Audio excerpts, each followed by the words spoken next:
اس کے علاوہ بھی ائمہ کی مختلف توقیات کے اندر بھی بہت ساری وصیتیں، خاص طور پر امام زمانہ علیہ السلام جو ہیں وہ نمازوں کو اول وقت میں پڑھنے کی بہت تاکید کی ہے، اور فجر کی نماز کے لیے خاص طور پر اس شخص کو ملعون قرار دیا جو اتنی تاخیر کر دے کہ جس میں روشنی نمودار ہو جائے اور آسمان کے تارے جو ہے وہ غروب ہو جائیں یا نظر نہ آئیں۔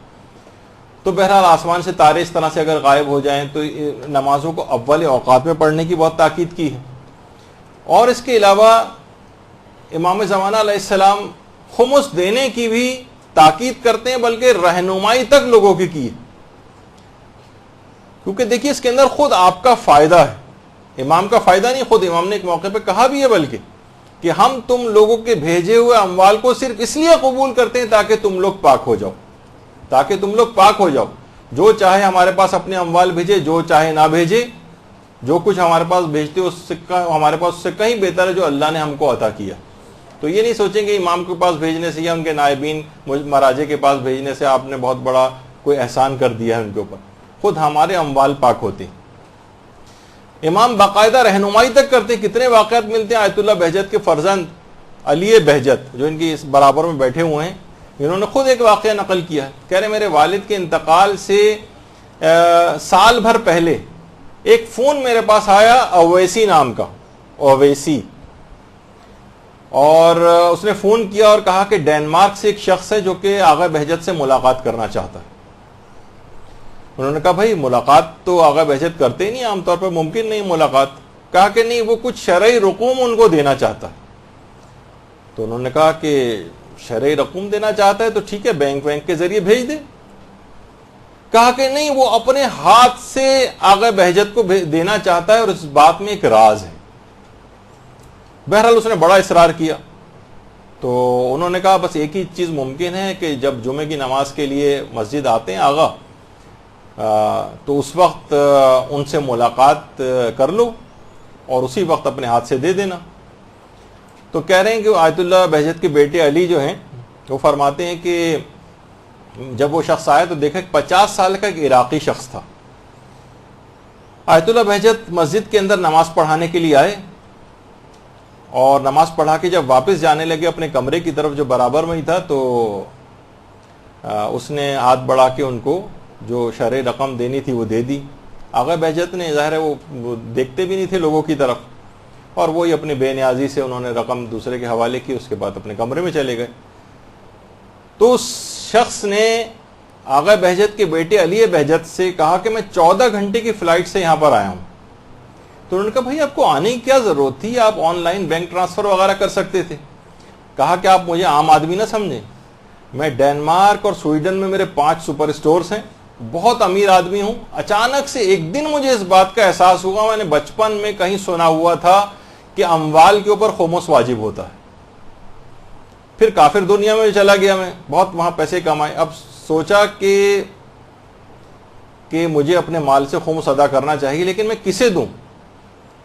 بہرحال زمانے کے امام کی محبت بھی میرے دل میں تھی، اتنی زیادہ اس کی معلومات نہیں تھی، تقلید وغیرہ بھی نہیں کرتا تھا۔ اس نے امام زمانہ علیہ السلام کو پکارا اور کہا کہ مولا مجھے اپنے مالی واجبات میں سے خمس ادا کرنا ہے، آپ میری رہنمائی کریں کہ میں یہ پیسے کس کو دوں۔ اچھا کہنے لگا 2 مہینے اسی طرح سے گزر گئے اور امام کی طرف سے کوئی ایسی بات نہیں سامنے آئی، یہاں تک کہ میرا دل بہت بھر آیا، میں بہت پھوٹ پھوٹ کر رویا کہ مولا آپ نے اس کافر ملک میں مجھے تنہا چھوڑ دیا، آپ کیوں میری رہنمائی نہیں کرتے۔ کہہ رہے ہیں اچانک سے بہت واضح آواز میں نے ایک آواز سنی، بہت واضح طور پر، اور کہا کہ اسے ہمارے نائب تقی بہجت تک پہنچا دو۔ اللہم صلی علی محمد۔ وہ فرماتے ہیں کہ اس شخص نے کہا کہ میں اس نام سے واقف ہی نہیں تھا، میں تقلیدی کو نہیں جانتا تھا، تقی بہجت کون ہے میں واقف نہیں تھا۔ بہرحال میں نے لوگوں سے پوچھا تو معلوم یہ چلا کہ ایران میں ایک مجتہد ہے جن کا نام تقی بہجت، تو اس لحاظ سے میں یہاں پر آیا ہوں کہ امام زمانہ نے خمس دینے کے لیے ان تک پہنچانے کی تاکید کی۔ تو بہرحال لوگ اب اس طرح، یہ تو ایک اس طور پہ بات تھی، لوگ اس سے کوئی سوء استفادہ نہ کریں کہ ٹھیک ہے ہم کوئی عمل کر کے کس تک خمس پہنچائیں، جب تک ہمیں کوئی نہیں ہوگا تب تک ہم کسی کو نہیں دیں گے، وہ تو اپنے شرعی وظیفے پہ ہمیں عمل کرنا ہے کہ اپنے مرض تقلید تک پہنچانا ہے۔ لیکن اس میں بات بتانے کی تھی کہ واقعتاً اگر کوئی شخص تڑپ رکھتا ہو اور امام زمانہ کو کسی بھی جگہ پکارے، خواہ کسی کافر ملک میں پکارے، خواہ اتنی معلومات رکھنے والا آدمی بھی نہ ہو، خواہ وہ تقلید بھی نہ کرتا ہو، تب بھی امام زمانہ اس کی تڑپ کو دیکھتے ہوئے اس سے ملاقات کرتے ہیں، اس کی رہنمائی کر دیتے ہیں۔ تو یہ اب ایک چیز ہے کہ دیکھیے جب ہی ہے کہ ان تمام چیزوں میں اعمال کو انجام دینا ہے، خمس دینا ہے، اعمال جتنے بھی اس سے پہلے بتائیں، تلاوت قرآن کرنی ہے، نمازوں کو اول اوقات میں کرنا ہے، والدین کی خدمت کرنی ہے، جب سب کرنے والے کام۔ جب بھی رہبر معظم آیت اللہ خامنہئی کا ایک جملہ بڑا مشہور ہے، وہ کہتے ہیں انتظار فرج کوئی خیالی چیز نہیں، یہ عمل سے عبارت، یہ عملی چیز ہے۔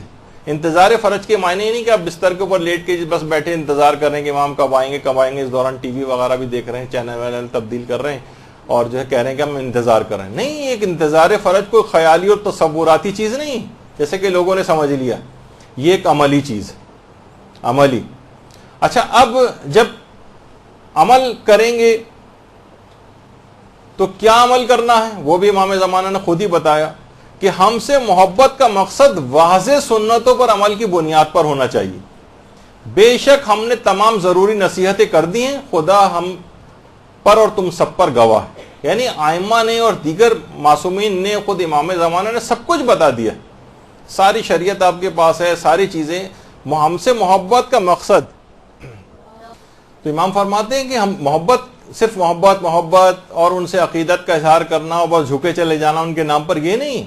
محبت کا مقصد فرماتے ہیں واضح سنتوں پر عمل کی بنیاد ہونا چاہیے، یعنی عمل نظر آنا چاہیے، واجبات پر عمل، مستحبات پر عمل، حرام کاموں سے اپنے آپ کو بچانا جو ہے یہ ہونا چاہیے۔ اور امام کو دو چیزیں ایسی ہیں کہ جو خود امام فرماتے ہیں کہ میں شدید اذیت میں مبتلا ہوتا ہوں ان دو چیزوں سے، اس سے اپنے آپ کو بچانا، حماقت اور جہالت۔ باقاعدہ روایت میں امام نے خود فرمایا کہ ہمیں شیعہ قوم کے جوہلا اور بیوقوفوں نے اور ایسے لوگوں نے جن کے دین کے مقابلے میں مچھر کا پر بھی بھاری ہے شدید اذیت پہنچائی۔ اس کا مطلب ہے کہ امام کو جہالت اور حماقت اس سے شدید نفرت۔ جہالت کیسے دور ہوگی اس کا بھی امام نے طریقہ بتایا ہے کہ ہماری غیبت میں ہمارے حدیث کے راویوں یعنی ان فقہا کی طرف رجوع کرو، یہ لوگ میری طرف سے تم پر حجت ہیں، میں خدا کی طرف سے ان لوگوں پر حجت ہوں۔ یعنی جہالت سے آپ کو نجات کون دلائے گا؟ مراجع کرام دلائیں گے۔ ہر عمل سے پہلے ان کے فرمودات، ان کے فتاوے جن کی بھی آپ تقلید میں ان کے دیکھیں، ان کے مطابق عمل کریں۔ امام زمانہ کی ہدایت پر یہ عمل ہے۔ اور ایک حکم جو تقلید ہے بالکل عقلی بھی ہے، چاہے کوئی حدیث مبارکہ نہیں بھی اگر ہو بالفرض، تب بھی عقل اس بات کا حکم دیتی ہے جو قطعی طور پر کہ کوئی بھی شخص جو دینی مسائل کا استنباط نہیں کر سکتا ہے وہ کسی جاننے والے جو کی مہارت رکھتا ہو اس کی تقلید کرے۔ تو بس اس شعر پہ اختتام کرتے ہیں اپنا، امام زمانہ کو یاد کرتے ہوئے کہ اے اب تیرے ہجر میں اے فہم و ذکا کے یوسف، کتنی آنکھیں ہیں جو یعقوب ہوئی جاتی ہیں۔ وصلی اللہ علی محمد وآلہ الطیبین الطاہرین۔ برحمتك يا أرحم الراحمين وصلى الله على محمد وآله الطاهرين۔